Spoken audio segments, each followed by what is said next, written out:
রসুল বললেন, আফালা আকুন আবদান শাকুরা, আমি কি আল্লাহর শুকুর গুজার বান্দা হব না? সুবহানাল্লাহ বিহামদিহি।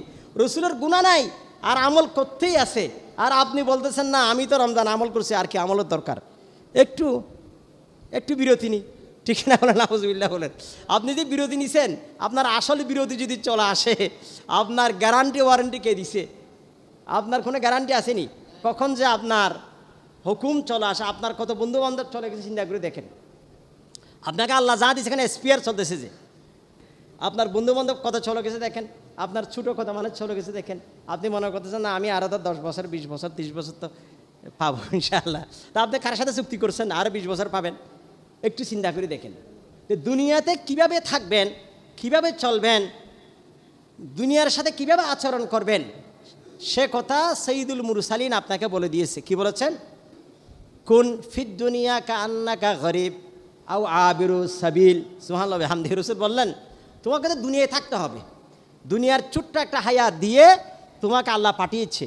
তবে দুনিয়াতে তুমি দুইটা তরিকার একটা তরিকা তোমাকে অবলম্বন করতে হবে তুমি যদি সফল হতে চাও। কি?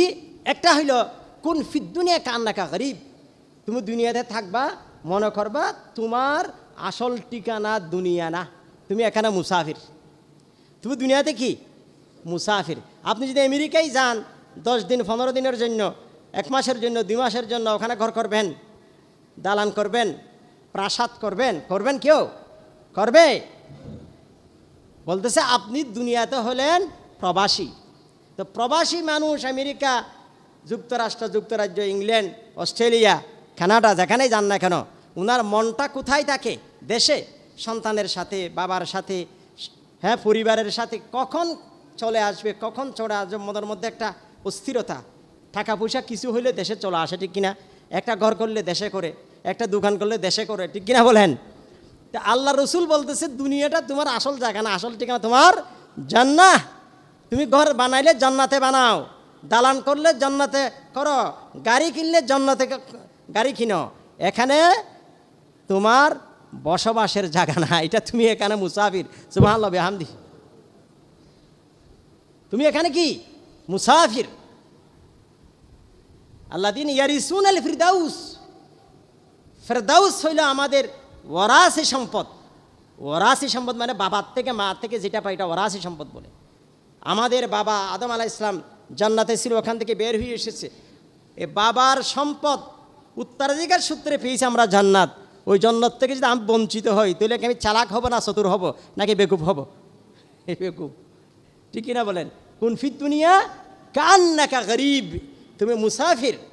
দুনিয়াতে কিছু করার চেষ্টা করিও না। ঢাকায় যাওয়ার পথে আপনি আপনার গাড়ি একটু বিরতি দিল কোথায়? ওই যে কুমিল্লা, নূরজাহান, এই সেই কতগুলা আছে না, ওখানে কি একটু ঢুকছে, ঠিক আছে? ওখানে ঢুকছে কি জন্য? একটু ওয়াশরুমে যাবে, হাত মুখ ধুবে। এখন ওখানে যদি আপনি শুয়ে যান, ঘুমাই যান, তাহলে আপনার গাড়ি থাকবে? গাড়ি তো আপনাকে রেখে চলে যাবে, ঠিক না বলেন?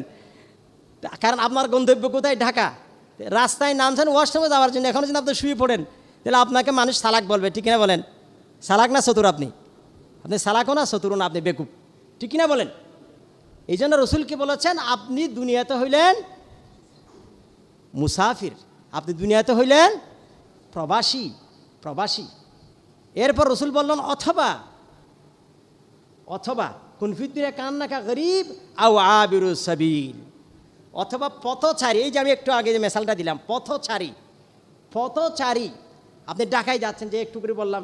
এখন আপনি যাচ্ছেন আমেরিকায়, লন্ডন যাওয়ার পথে ওই দুবাই এয়ারপোর্টে একটু বিরতি দিবে, ঠিক না?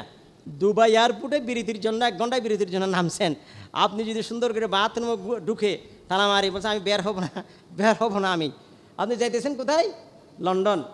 তো দুবাই এয়ারপোর্টে 1 ঘন্টার বিরতি যদি ওখানে আপনি বসে যান, ঘুমিয়ে যান, বাথরুমে ঢুকে যদি আপনি বের না হন, তাহলে এই ফ্লাইট আপনার জন্য থাকবে?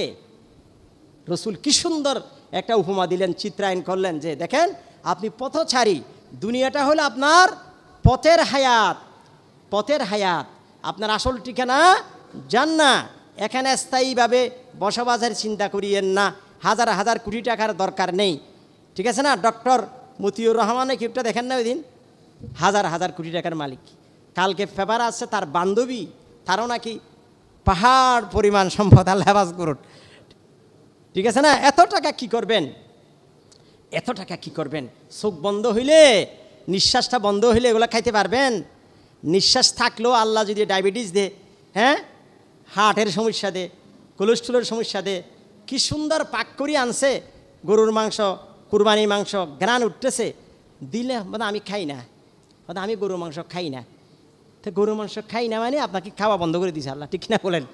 তাহলে আপনি দুনিয়াতে আছেন হাজার কোটি টাকার মালিক, গরু গোস্ত বন্ধ, খাসির গোস্ত বন্ধ, আপনি একটা ডিম খাবেন, রাত্রে একটু জুস খাবেন, তো এই টাকা কি করবেন আপনি? এই হাজার কোটি টাকা কি করবেন? জীবন থাকতে যদি কিছু না করেন, আসল জীবনে কিছু পাবেন? পাবেন না।